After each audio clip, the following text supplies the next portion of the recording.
Bonsoir à tous et bienvenue à notre formation de ce soir sur le traitement 2.4 Full Face Less is More Approach, un live en anglais traduit en français et traduit simultanément en anglais. Je remercie le docteur Frédéric Braccini, chirurgien de la face et du cou à Nice. Bonsoir Frédéric. Bonsoir Chama. Le docteur Braccini est parmi nous ce soir pour échanger avec vous sur ces différentes techniques. N'hésitez pas à poser vos questions sur le chat disponible en ligne et je vous souhaite une excellente soirée et une très bonne formation. Alors bonsoir à toutes et à tous. On va partager ce soir une technique qui a été développée par le laboratoire Filorga qui s'appelle le concept 2.4 et qui est l'évolution marketing d'un concept d'utilisation less is more en médecine esthétique et qui finalement consiste à utiliser le moins de produits pour obtenir les meilleurs résultats. C'est une technique qui est donc beaucoup plus challenging que ce à quoi on est habitué depuis des années, où on utilisait de nombreuses quantités de produits et où on ne prenait pas tellement en compte la diminution du produit pour optimiser nos soins. Ce concept, il est en fait né d'une analyse sémiologique artistique beaucoup plus fine du visage et il a été également rendu possible grâce au progrès des acides hyaluroniques qui sont devenus maintenant beaucoup plus techniques. Bien sûr, ils sont devenus extrêmement bien tolérés, mais très techniques dans le sens où on va pouvoir se servir de leur capacité élastique, projetante. Et ce concept s'appuie donc sur deux éléments. Le premier, c'est l'effacement de ce que l'on peut appeler les bandes verticales négatives, qui sont dans un visage les zones où se concentrent certaines zones d'ombre qui renvoient une expression négative de la face au repos.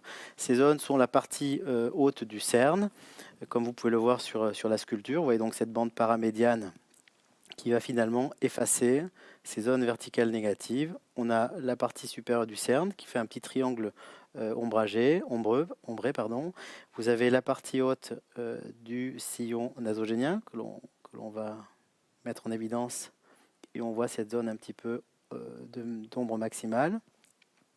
Ici, l'amertume qui se dessine un tout petit peu. Et puis, si on continue cette ligne sur cette verticale, eh bien, on va arriver à une zone qui est celle qui interrompt la ligne mandibulaire.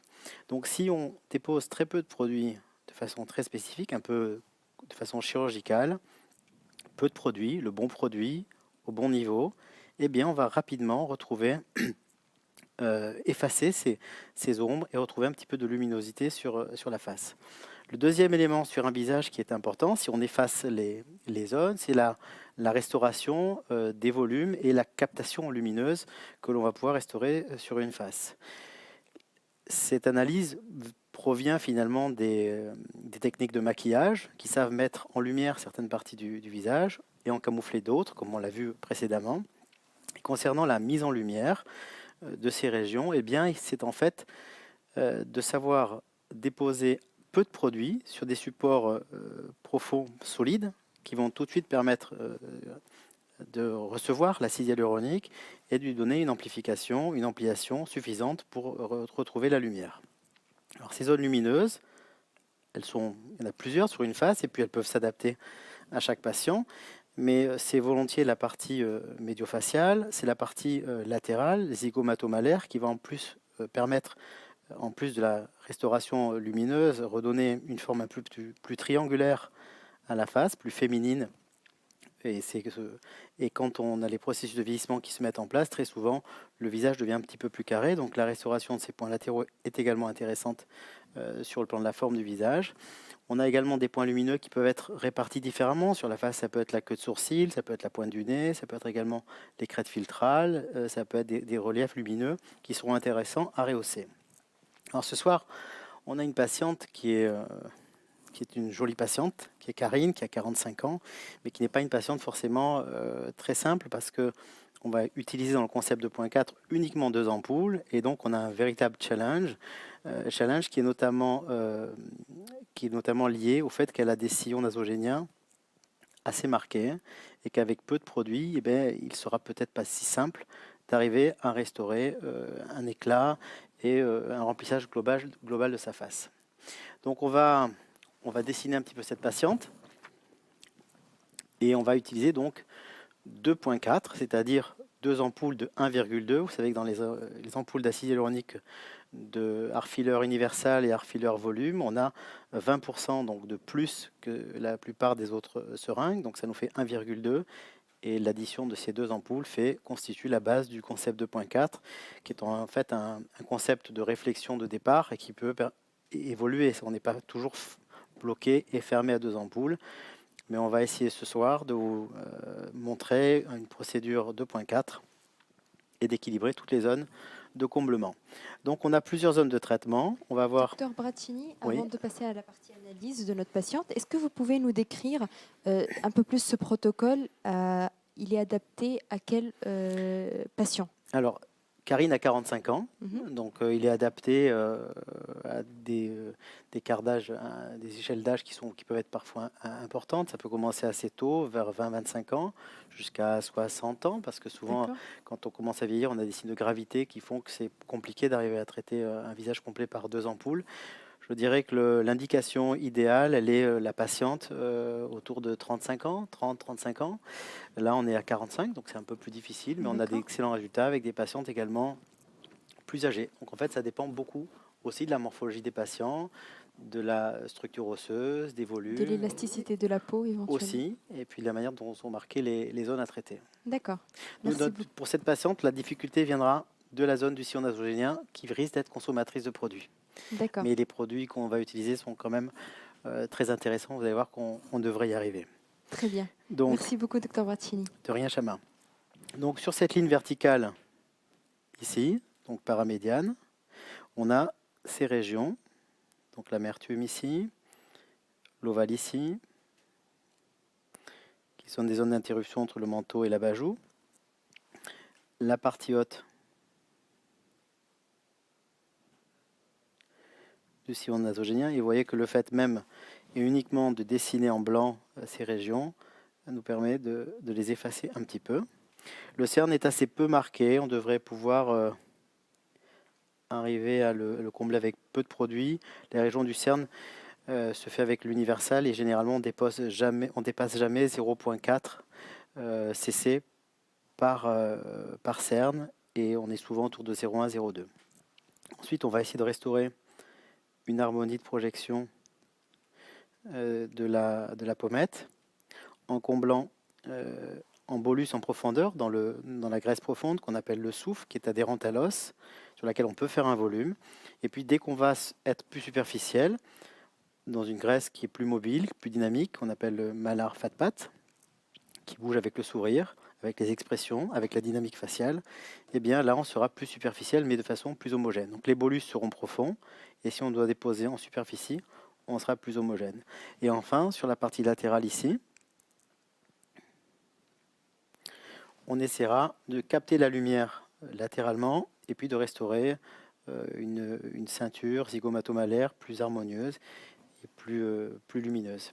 S'il nous reste du produit, on essaiera également de donner un petit coup d'éclat sur les crêtes filtrales, sur la partie médiane de la lèvre inférieure, également rehausser la partie latérale de la queue du sourcil.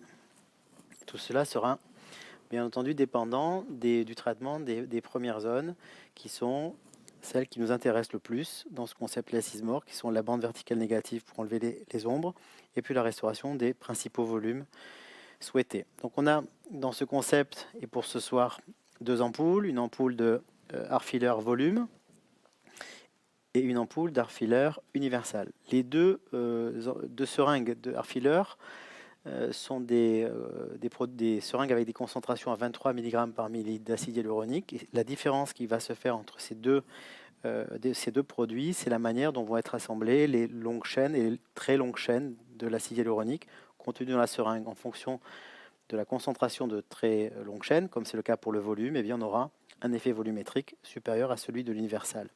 L'universal, quant à lui, sera très polyvalent. On pourra l'utiliser volontiers de partout, alors que le volume sera limité à certaines régions plus profondes de la face. On va commencer par le traitement de l'hémiface droite. Docteur Braccini, juste Oui. pour préciser, le protocole de seringue, est-ce que c'est 2 seringues pour le côté gauche ou 2 seringues pour les 2 côtés? Et c'est là où la difficulté se pose. C'est que c'est 2 seringues pour toute la face. Pour le full face, voilà. Donc, Donc il va deux falloir... seringues pour la gauche et le droite. Et puis, j'allais vous poser aussi la question, pourquoi ces 2 produits? Vous avez très bien répondu à la question, pourquoi l'Art Filler universel et pourquoi l'Art Filler volume pour ce protocole? Voilà. Donc on a une demi-ampoule d'Art Filler volume par côté et une demi-ampoule d'Art Filler universel par côté. On a donc 0,6 ml par hémiface et par produit. Chaque fois que l'on effectue un soin, bien entendu, il est important de désinfecter la peau. Pour cela, on utilise donc de la biseptine.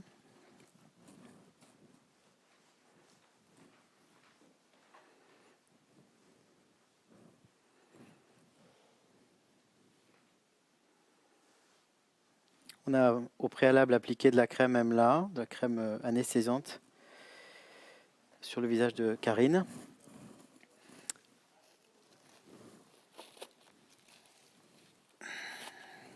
Si vous avez des questions, Chama, bien entendu, avant sur la réflexion, sur le concept, bien entendu, on peut y répondre aussi, tout en se préparant pour l'injection.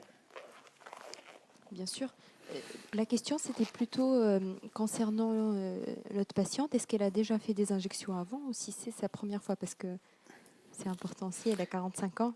Alors, elle n'a jamais fait d'injection. C'est Jamais sa fait première séance. Elle était un peu stressée tout à l'heure.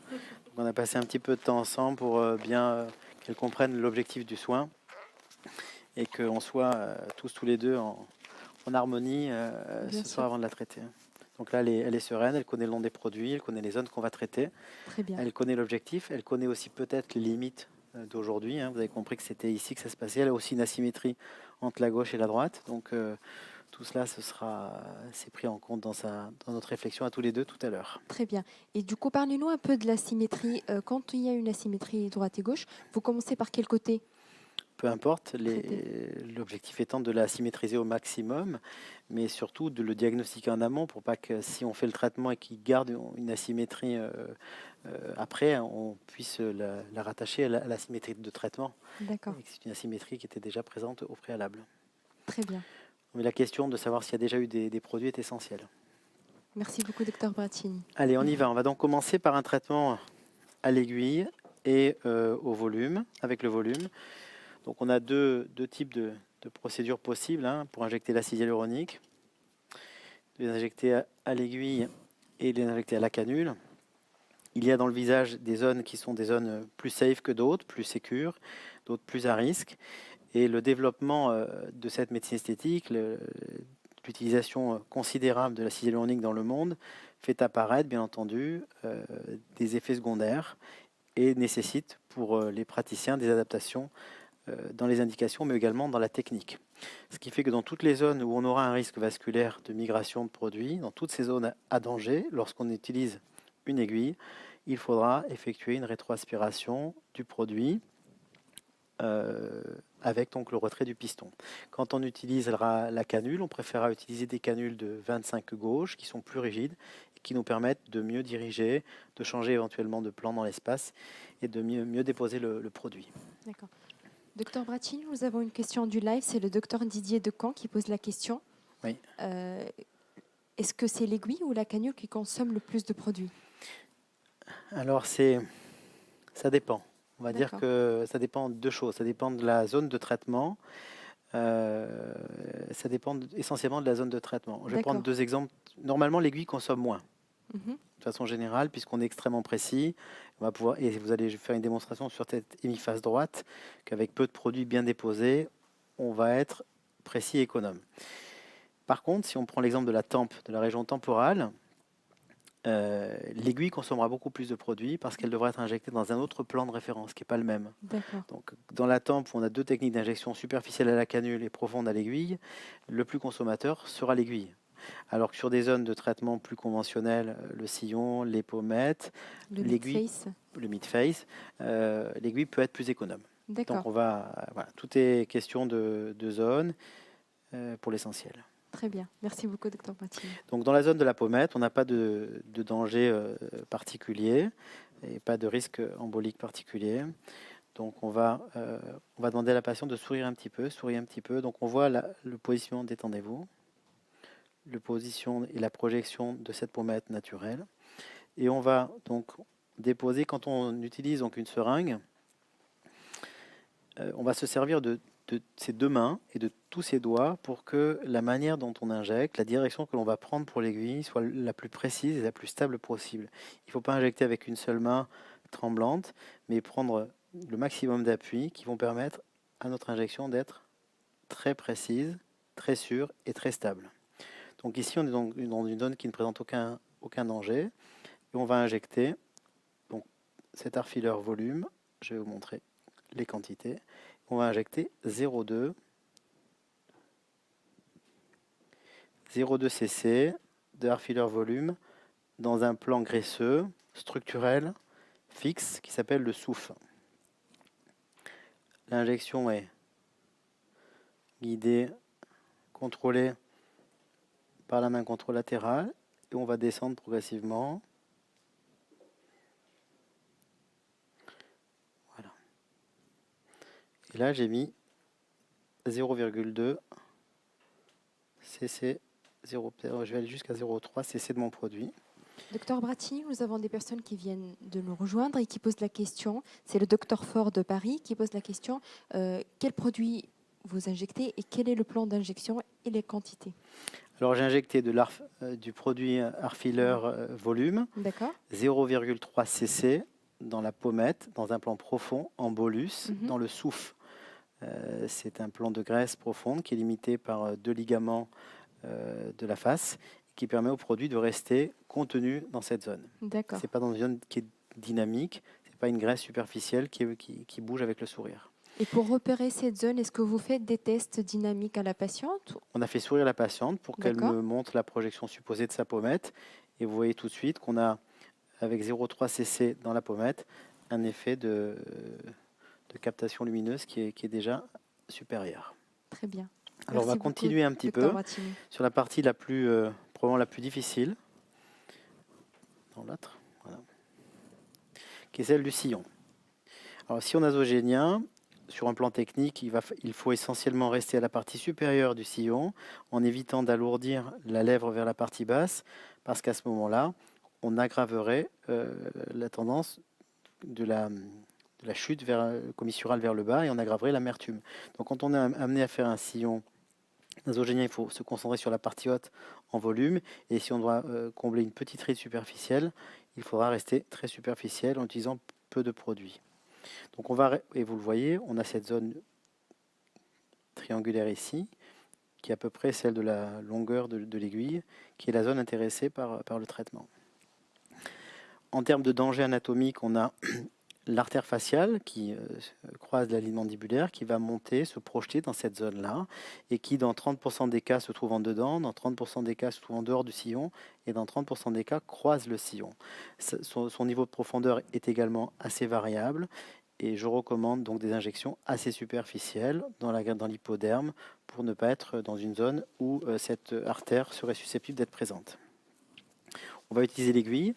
Et malgré ces sécurités de zone, on va effectuer, quand on fait des bolus, un test de rétroaspiration. Donc je rentre mon aiguille à un point qui me permettra d'utiliser toute la longueur de l'aiguille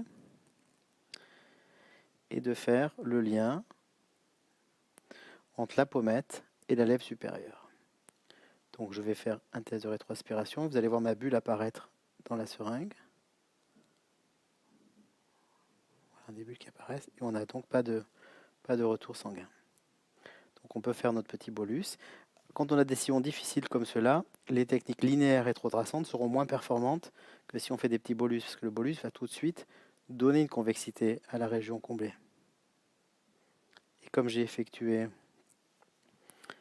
une rétroaspiration, je sais que je suis en sécurité. Donc on a utilisé 0,3 tout à l'heure, et on va continuer. On va essayer d'utiliser 0,2 cc pour essayer de réussir notre challenge ce soir.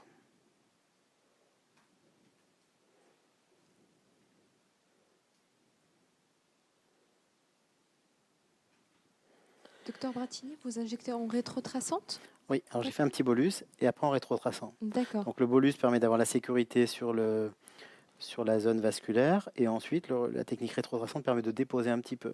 Et j'ai d'accord. combiné un petit bolus et vous voyez tout de suite l'effet liftant de surélévation obtenu par l'acide hyaluronique. On va tourner un tout petit peu la bouche, la patiente.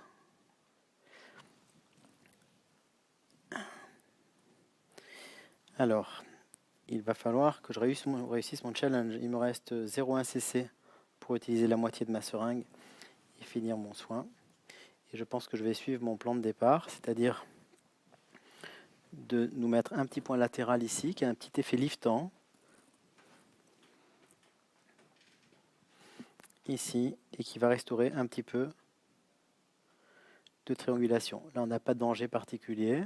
C'est un point qui est très très intéressant parce qu'avec peu de produits, vous êtes tout de suite sur l'arcade zygomatomalaire, un peu comme une papule, hein, même si on est un peu plus profond, avec un produit volumateur, mais qui est très malléable, très modelable. Et il va nous permettre de remonter un petit peu la partie latérale de la face. Alors,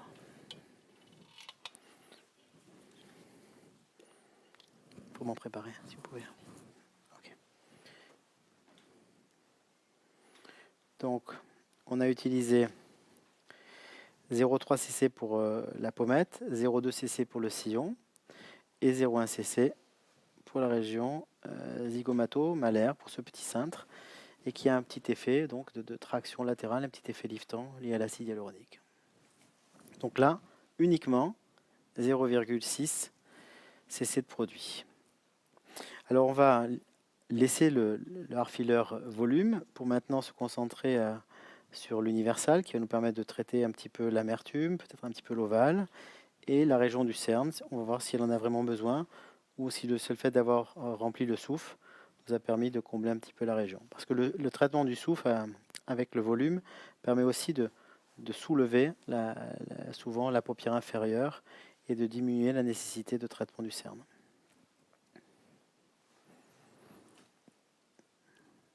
Ça se met en place doucement, c'est aussi toute la magie de l'acide hyaluronique qui va progressivement au départ créer un petit peu d'œdème et puis ensuite commencer à capter les liquides de l'hypoderme et du derme moyen. Alors là maintenant on va passer donc avec l'ampoule de heart filler universal, toujours des mêmes concentrations à 23 mg par millilitre d'acide hyaluronique, mais un assemblage et un mélange de longue chaîne et de très longue chaîne qui est différent de celui de volume, où on a moins de très longue chaîne et donc moins d'effet volume du produit. Alors là, on va continuer le traitement à l'aiguille et je pense que pour la démonstration, on passera peut-être de l'autre côté un traitement à la canule le plus possible pour qu'on puisse comparer à la fois les deux techniques. Mais dès à présent, vous voyez, on peut repasser sur la vision que j'ai eue au précédent. On voit l'effet de traction et l'effet liftant obtenu avec uniquement 0,6 cc de heart filler volume et l'effet donc de bonne mine obtenu rapidement. On va donc maintenant essayer de déposer 0,2 cc sur le coin de bouche et sur l'amertume. Alors quand on est amené à traiter l'amertume, c'est une zone qui est en fait très conflictuelle, la région de l'amertume, puisqu'on a des muscles qui vont tirer vers le haut, qui sont les muscles, pour l'essentiel, les muscles zygomatiques, et puis des muscles qui tirent vers le bas, pour l'essentiel, le dépresseur angulioris. Tout ça, ça crée des contraintes mécaniques assez importantes, et on a à la fois donc une tendance à l'attraction liée au muscle, au DAO, ce muscle qui est ici, mais également une consommation de la graisse sous-commissurale qui explique aussi en partie le fait que ce coin de bouche a tendance à tomber latéralement. Donc on va bien s'exposer, on se sert là aussi de la main contralatérale, on appuie partout. On va se mettre le plus loin possible dans la région du coin de la bouche. Et on va essayer de restaurer ce matelas sous-jacent. Docteur Bratini, nous avons une question du live, c'est le docteur Chevalier de Bordeaux qui pose la question, si vous n'aviez pas de limitation du 2.4, utilisez-vous les mêmes techniques, c'est-à-dire est-ce que vous faites le bolus avec du volume pour les pommettes, l'aiguille aussi, pareil pour les sillons nasogéniens, est-ce que vous utilisez bolus plus Alors, méthode traçante? ok. Ben, la limitation de produit rend plus difficile la technique Bien aujourd'hui, sûr. et surtout sur cette patiente où, encore une fois, on a des sillons assez marqués, des sillons qui sont ptosés, et qui rend la démonstration compliquée aujourd'hui. Mais dans ma pratique courante, j'utilise très volontiers pour le sillon l'universal plutôt. De D'accord. façon, voilà. Là, elle avait un sillon extrêmement profond, donc j'ai préféré utiliser leur fileur volume Mhm. pour gagner en projection. Et tout de suite, on voit que avec ces 0,2 cc sur la partie haute du sillon, eh bien, on a restauré une continuité avec la pommette. D'accord. Et est-ce que vous revoyez vos patientes après un tel traitement, un tel protocole? Non, je les revois si ça ne va pas, de D'accord. façon systématique. Mhm. Mais très souvent, les patientes qui rentrent dans un protocole 2.4, c'est aussi la manière de rentrer dans un processus d'utilisation de la médecine esthétique. Donc on ne s'arrête pas à 2 ampoules, on va faire aujourd'hui 2 ampoules. On pourrait être amené, par exemple, à faire un traitement complet de sa lèvre dans un deuxième temps, D'accord. ce qui n'exclut pas non plus un traitement de la tempe Mhm. dans Dans une un... période décalée. Elle a également, on le voit sur son profil, le nez qui pourrait bénéficier d'un petit équilibre sur le profil. Tout ça, D'accord. ça peut être fait de façon étalée, et c'est presque recommandé de faire des séances avec moins de produits qu'une séance avec beaucoup de produits. On va générer beaucoup d'œdèmes, on va prendre probablement beaucoup plus de risques, D'accord. et qui représente également, en termes économiques, un coût qui est plus important. Donc, pour toutes ces raisons, le 2.4, il trouve sa place à la fois en termes de sécurité, d'efficacité et d'économie. Satisfaction. Voilà.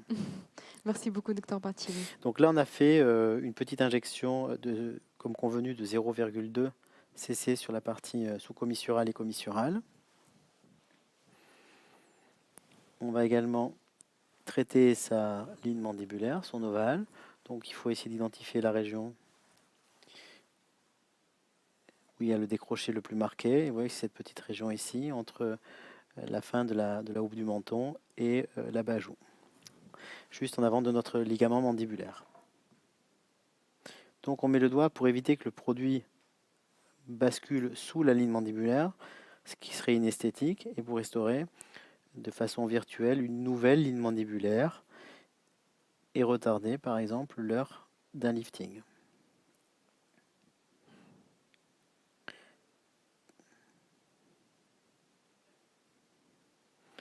Plus le produit sera superficiel et plus l'efficacité sera visuelle. Et vous voyez que donc là, avec très peu de produit, 0,2, on a gagné en harmonie de cette ligne mandibulaire. Donc là, pour l'instant, on reste à l'aiguille. Et on va continuer à l'aiguille jusque dans le cerne qu'on fera à la canule de l'autre côté. Un petit peu en arrière. Vous arrivez à zoomer sur la région du cerne ou pas? Il y en a un petit peu d'ombre à l'écran, je ne sais pas si c'est le cas pour vous. C'est très visible, docteur Bratini. C'est bien On pour voit vous? très bien, oui. Donc sur la région du cerne, on va utiliser une petite quantité de produit.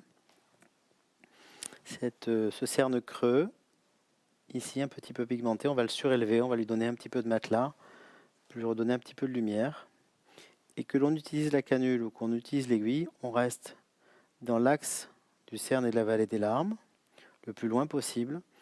Et quand on utilise l'aiguille, il faut éviter de faire plusieurs injections. Il faut essayer de se mettre sur un point d'entrée le plus loin possible, se mettre au contact osseux en profondeur. Et ensuite, on va pousser notre produit que l'on fait progresser grâce au doigt. Jusqu'à l'angle interne de l'œil. Ça nous permet d'éviter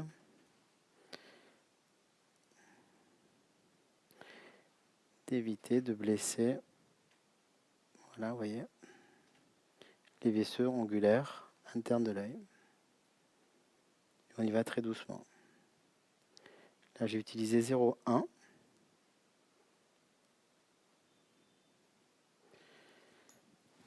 On va demander à la patiente si tout va bien. Est-ce que tout va bien, madame? Très bien. Ça vous va? Donc, elle avait été bien préparée avec de De l'EMLA, l'EMLA. tout Donc à on fait. arrive à... On a un très joli résultat. D'accord, ben, tant mieux. Et on va, puisqu'on a utilisé donc 0,5 cc de notre seringue qui en contient 1,2, 1,2. c'est-à-dire pour aller à la moitié du traitement. Donc il nous reste 0,1 à utiliser. Voilà. Alors, soit on les utilise et on les répartit de façon symétrique sur la lèvre, ce que je vais probablement faire, soit on pouvait les répartir sur la queue de sourcil. Je pense que je vais partir juste sur 3 petits points sur la lèvre à la fin. D'accord. Donc là, on a fait une hémiface, donc on va peut-être comparer Voilà, c'est ce que j'allais faire. si Et la nous faire un caméra... petit récapitulatif sur Oui, bien sûr. les premiers 0,2 avec du volume que vous avez injecté, le 0,3 et le 0,1. Alors, ce qui est aussi très important, c'est que les premières heures après la mise en place du produit, ils sont des produits qui sont très élastiques, très faciles à positionner. Il faut bien les masser, comme ça on les positionne bien dans la zone anatomique souhaitée et on permet d'éviter les aspérités, les nodosités qui pourraient ensuite avoir plus de temps à s'effacer. Mais là, vous voyez, vous avez toute une ceinture. Bien sûr. On va peut-être asseoir la patiente, docteur Braccini, comme ça elle Allez. regardera. Monter un petit peu comme ceci. Voilà. Regardez-vous un petit peu comme ceci.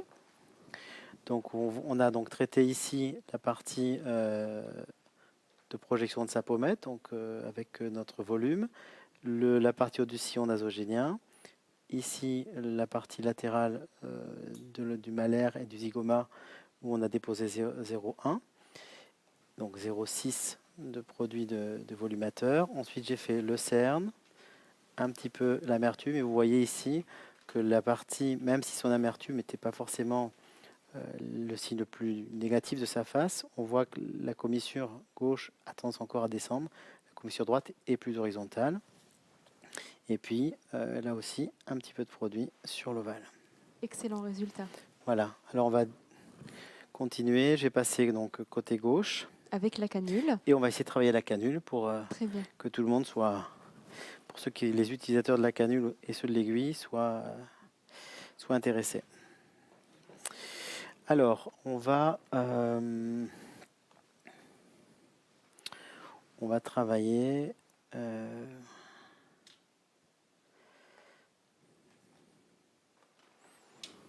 peut-être que je serai mieux là, bougez pas.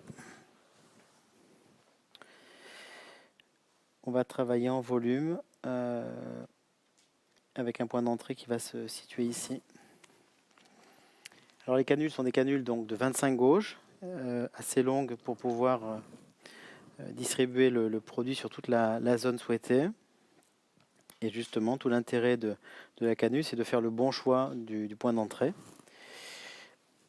Compresse, sèche. Alors souvent, on demande à la patiente si elle préfère la canule ou l'aiguille. Et l'aiguille étant normalement plus douloureuse, on est assez souvent surpris que la sensation curieuse générée par la canule est parfois plus inconfortable. Docteur Braccini, parlez-nous un peu de l'homme. Est-ce que vous utilisez le même protocole aussi chez l'homme, le 2.4? Et est-ce que on a un résultat optimal que chez la femme? L'expansion volumétrique est plus compliquée chez l'homme parce que la peau est plus épaisse. Souvent, on a donc la barbe qui épaissit la peau. Tout dépend du projet qui est établi avec l'homme, si c'est celui de corriger les mêmes zones ou si c'est d'évoluer vers de la féminisation ou au contraire d'accentuer la masculinisation. Tout va dépendre de cela. Très bien, merci beaucoup, docteur Braccini. Alors, notre point d'entrée va probablement se situer par là, pour nous permettre à la fois de distribuer le produit dans la région du sillon nasogénien, en concentrant le dépôt comme de l'autre côté sur cette région ici, d'aller, et c'est tout l'intérêt d'utiliser une canule 25 gauge, de changer en 3 dimensions de direction, parce que là on va donc un petit peu comme un sous-marin, là on est dans l'hypoderme, et puis ici on va décider de changer de profondeur et de descendre dans le même plan de comblement de l'autre côté, qui est le souffle. Et vous voyez que cette zone ici est beaucoup plus déprimée que de l'autre côté. On va essayer de la remonter, de la reprojeter. Et puis, comme on l'a fait également de l'autre côté, d'arriver à déposer notre petite navette de 0,1 ici. Ici, notre bolus de 0,3 et ici, notre comblement de 0,2, ce qui nous fait donc 0,6 et qui complétera le traitement du volume de l'autre côté. Donc notre point devrait peut-être nous aider à faire tout ça.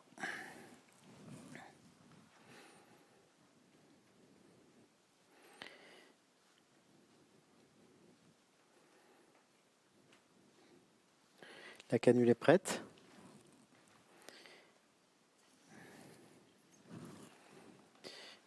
Il faut me donner le pré-trou.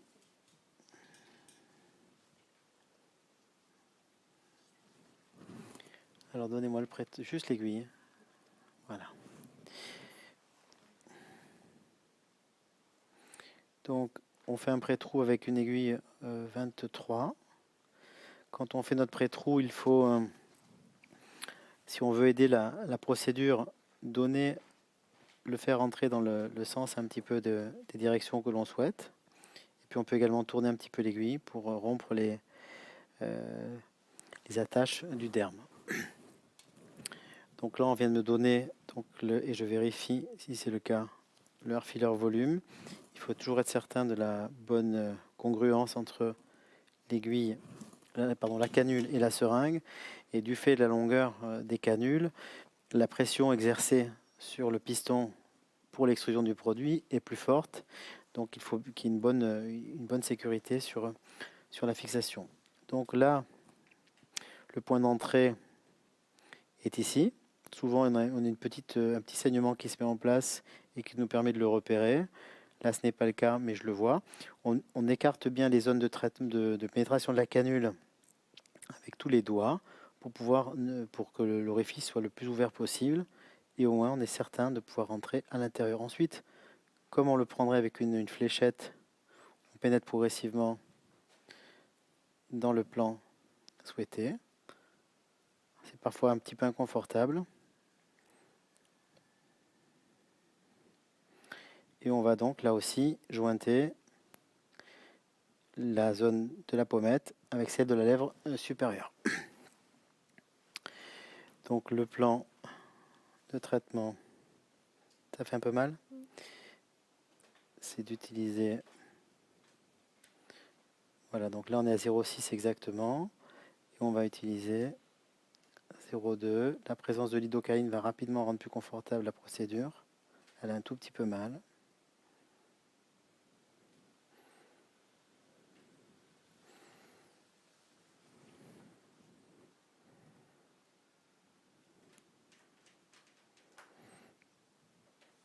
C'est moins précis la canule que l'aiguille. L'aiguille, on peut y faire un petit bolus qui va nous surélever la zone. Même si la canule est une sécurité avec son bourron, elle ne doit pas empêcher que l'on fasse une procédure extrêmement douce, parce qu'on peut générer, même avec une canule 25, des plaies vasculaires, des petits hématomes, et pourquoi pas, là aussi, avoir des risques. Donc,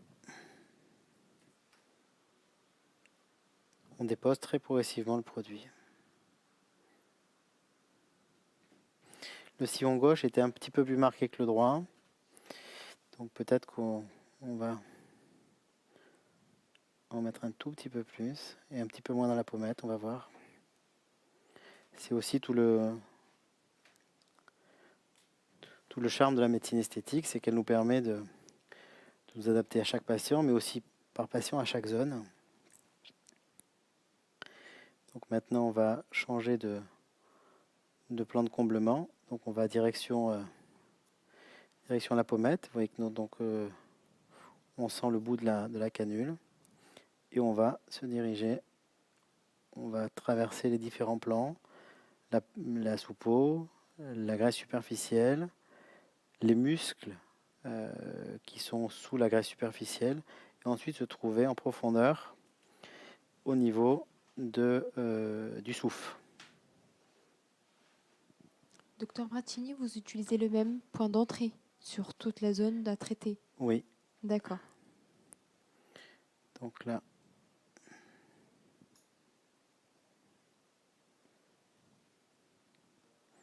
on prend notre temps, hein, donc on a...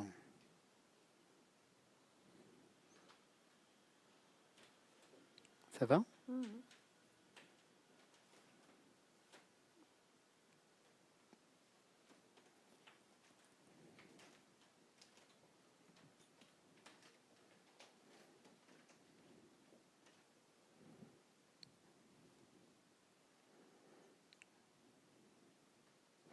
Donc la canule est une sécurité, mais il faut quand même aussi être très prudent et très progressif dans la manière dont on la manipule. Là, je vais essayer de ne pas sortir du trou, je vais essayer de rester dans le même trou sans en sortir. Il faut aussi éviter de toucher le fût pour des raisons de stérilité de la canule. Docteur Bracini, c'était d'ailleurs une question du live, un médecin du Maroc qui posait la question, est-ce que c'est plus safe et sécure pour les risques vasculaires d'utiliser la canule à la place de l'aiguille? Alors, je crois que si on utilise l'aiguille, il faut faire des tests de rétroaspiration Bien sûr, dans les zones à risque. toujours. Si on utilise la canule, on est en théorie dans une des techniques plus safe, mais l'expérience montre qu'on peut quand même générer des petites plaies sur les petits vaisseaux, les petites artères. Elles peuvent être abîmées même avec des canules, facilement avec des canules 27 et avec des canules 25 si les mouvements sont trop amples, trop rapides, trop D'accord. Et trop qu'est-ce que brouillons. vous recommandez aux médecins d'utiliser la 25 gauge ou la 27 gauge? Ou tout Alors, dépend du type de canule produit? 25 D'accord, et l'aiguille 27. Je pense que d'accord, chacun peut utiliser un petit peu comme il le souhaite sa technique, mais avec des adaptations. C'est-à-dire que l'aiguille doit entraîner dans certaines zones le nez, la région des sillons, la tempe, la région de la glabelle, des tests de rétroaspiration. d'accord. Et la canule peut être utilisée partout, en sécurité, mais aussi avec subtilité et des mouvements D'accord. qui soient doux. Merci beaucoup, docteur Bracini. Donc on voit ici que l'on arrive à restaurer cette ligne.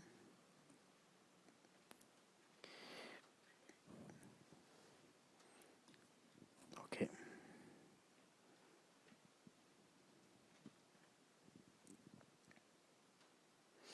Donc j'ai distribué la même quantité de produit des deux côtés avec une technique différente. Et on va maintenant finir le traitement avec l'universal. On en a pour peu de temps.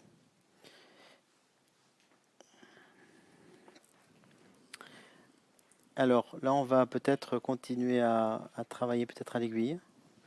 27 gauche. Et on va donc faire notre injection du reste d'universal.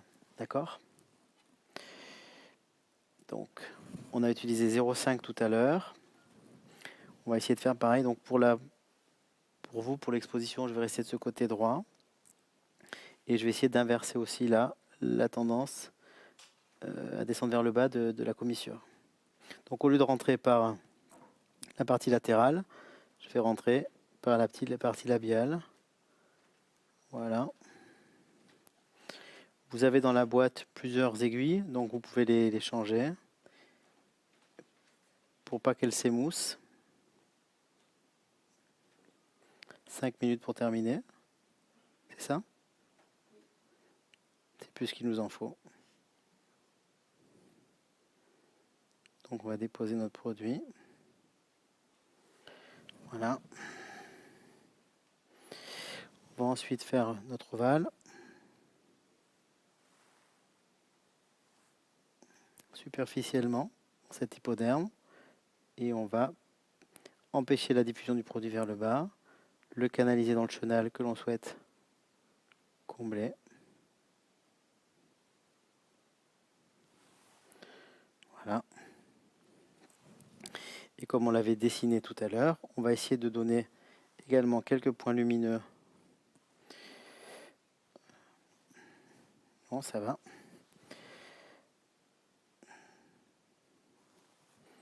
Sur la lèvre. Avec juste une petite restauration. On a 0,2 cc à l'universal, qui est l'avantage d'être un produit très polyvalent. On va juste voyez tout de suite la surélévation de la crête filtrale avec très peu de produit, le rendu. On peut voir le avant-après, docteur Braccini, si possible, comme ça. Donc on a fait juste ici, j'ai presque fini. Hein. Excellent résultat. Parfait. Voilà, juste sur la crête filtrale droite et la crête filtrale gauche. On voit très bien le résultat. Pareil ici, on va restaurer ce petit point lumineux et on va éverser ici, là aussi, sur une zone qui capte la lumière, qui est une zone de jonction entre la lèvre rouge et la lèvre blanche. Il nous reste 0,1.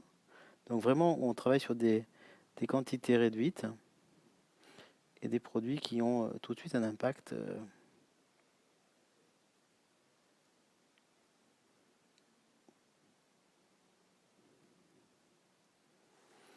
Voilà, c'est pas grand chose, mais tout de suite, on a une captation de lumière qui est ici. Moi, je la vois très bien. Je ne sais pas si on a un rendu à l'écran. Et ce petit point va également compléter la captation de lumière qu'on peut avoir sur les pommettes et l'effacement des zones d'ombre qu'on a pu avoir. Super résultat, docteur Braccini. Merci. On va peut-être montrer à notre patiente le résultat final qui doit s'impatienter. Alors, on va lui montrer le miroir. On a un résultat qui est extrêmement naturel. On est en sécurité puisqu'on a utilisé très peu de produits dans des conditions safe au maximum. Et on va lui montrer, comme ça elle va nous dire, regardez madame. Alors, il y a un grand côté et un côté qui grossit. Allez-y, regardez. Ah ouais, c'est... Pardon. Voilà. Sous votre manteau. Alors, alors Ah oui, c'est vraiment bien naturel, quoi. Vous étiez très inquiète. Oui, j'étais un peu inquiète, mais c'est vraiment... Vous attendiez à ça ou pas? Non, pas du tout. Donc plutôt... Ouais. Merci beaucoup. Un effet vraiment bluffant et naturel surtout. Voilà, donc on a c'était retrouvé des lumières. Le souhait de notre patiente, surtout Voilà. qui était inquiète. Bon. Bon. Merci beaucoup, docteur Braccini. Merci, à Chama. notre patiente. Merci, à Karine. Victoria. Restez avec nous. On se retrouve dans quelques instants pour la partie débat. À tout de suite.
Merci d'avoir patienté. On se retrouve pour la deuxième partie, la partie débat, animée par les deux experts, le docteur Frédéric Braccini et le docteur Pierre-Louis Roblat.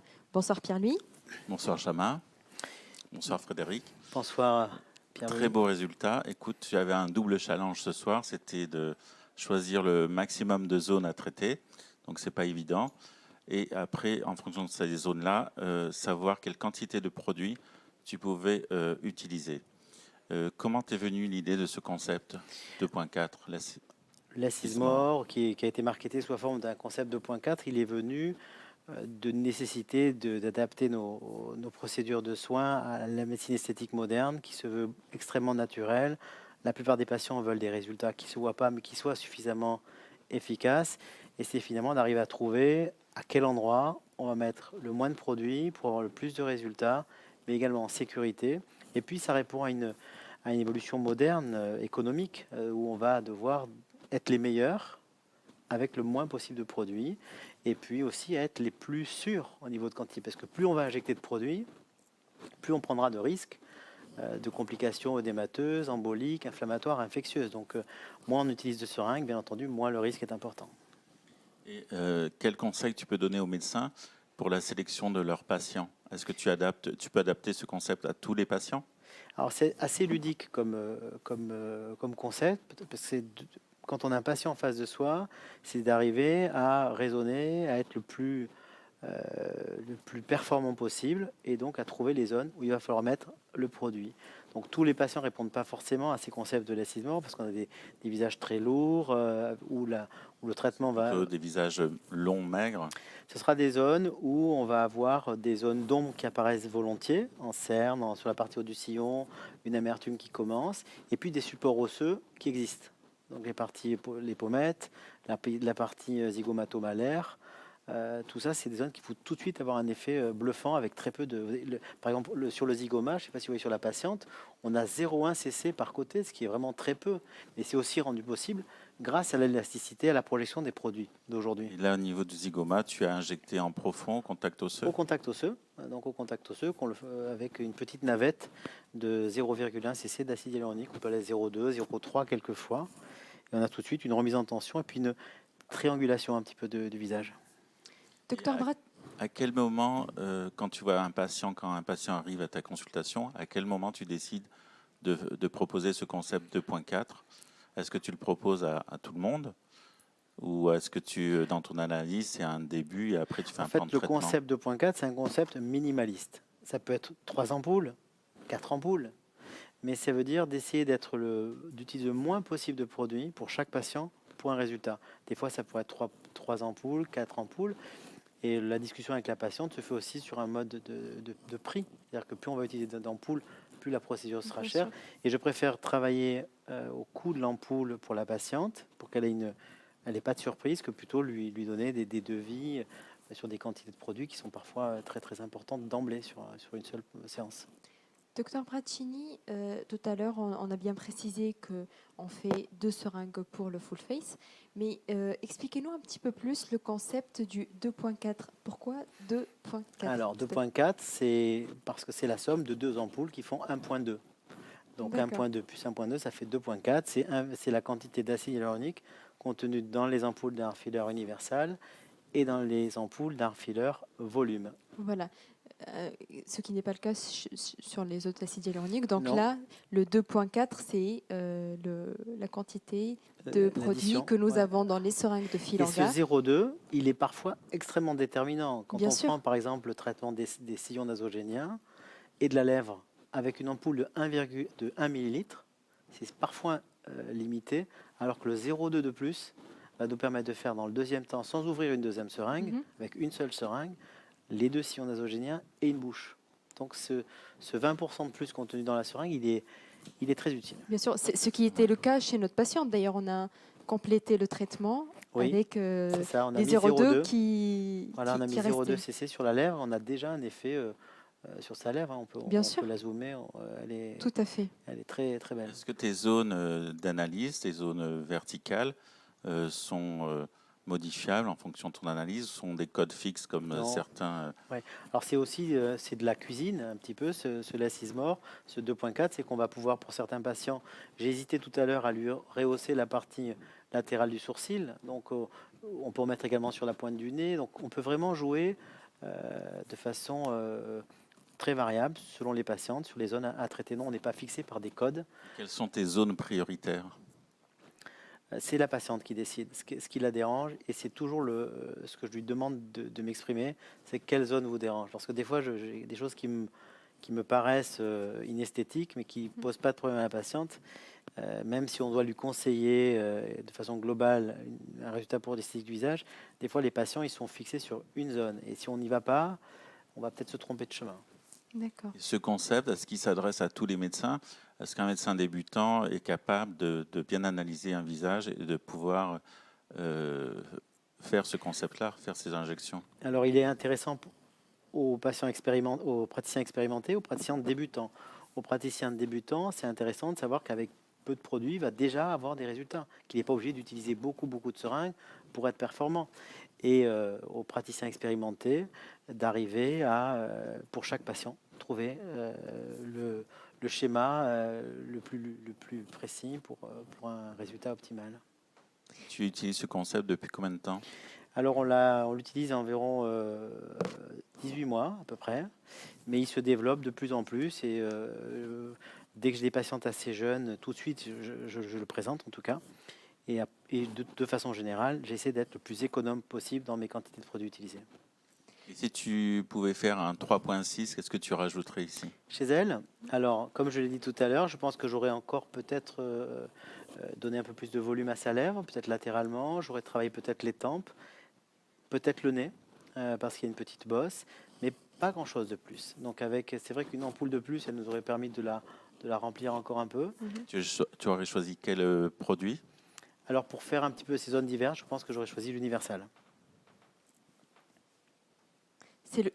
Pardon, j'ai pas Le entendu. produit polyvalent qui est l'Universal, qui D'accord. l'intérêt, c'est qu'il peut être utilisé partout. D'accord, donc si vous souhaitez travailler un traitement complémentaire pour optimiser le résultat, donc ça sera avec de l'universal pour travailler plutôt l'ouverture du regard, c'est ça? Par exemple, exemple oui, la queue de sourcil et la lèvre, compléter un petit peu le traitement de sa bouche. Bon, c'est un D'accord.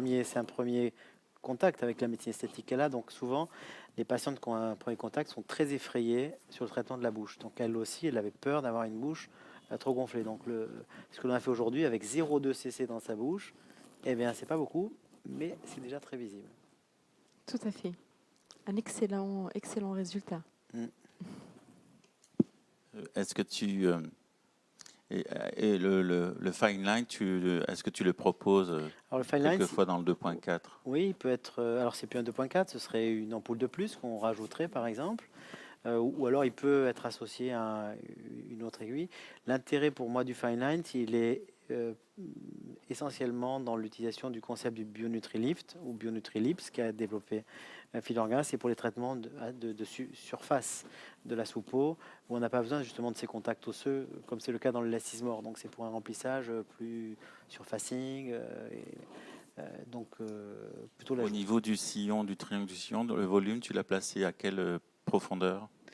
Alors je l'ai placé dans l'hypoderme. Et comme je te l'ai dit tout à l'heure, je préfère aujourd'hui traiter le sillon nasogénien quand je le fais à l'aiguille de façon plutôt superficielle, parce que l'artère faciale a quand même tendance à être dans cette situation, dans cette région plus profonde, et je ne fais plus de bolus comme je le faisais auparavant en profondeur.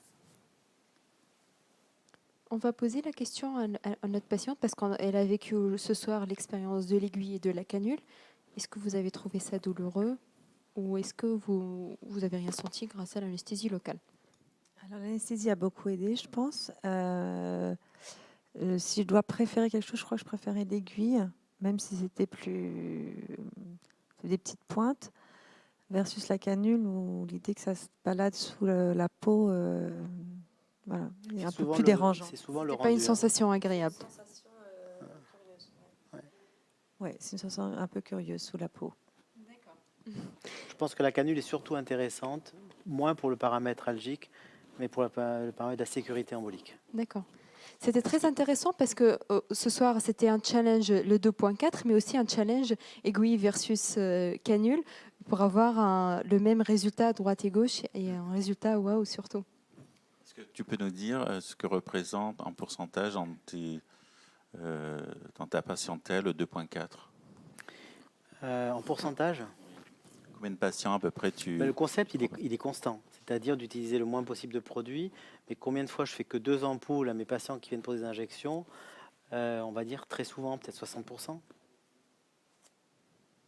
Celui qui veut un résultat immédiat avec plus de seringues, On peut, mais là j'aurais pu faire une ampoule de plus, par exemple pour sa lèvre. J'aurais pu aller plus loin on aurait pu aller à 4 ampoules. Mais je vais rarement au-delà de 4 ampoules, en tout cas. Je ne vais pas sur des quantités qui sont prônées par d'autres praticiens et qui me paraissent pas très logiques, pour toutes les raisons qu'on a exposées tout à l'heure. Merci beaucoup, Dr Braccini. Merci beaucoup, Dr Roubla. Merci à notre patiente ce soir. Merci à toutes les personnes qui nous ont suivis et toutes les personnes qui nous ont posé des questions aussi sur le chat. On se retrouve peut-être demain pour le prochain live sur le traitement de la cellulite à 20h30, heure de Paris. Je vous souhaite une excellente soirée et je vous dis à demain.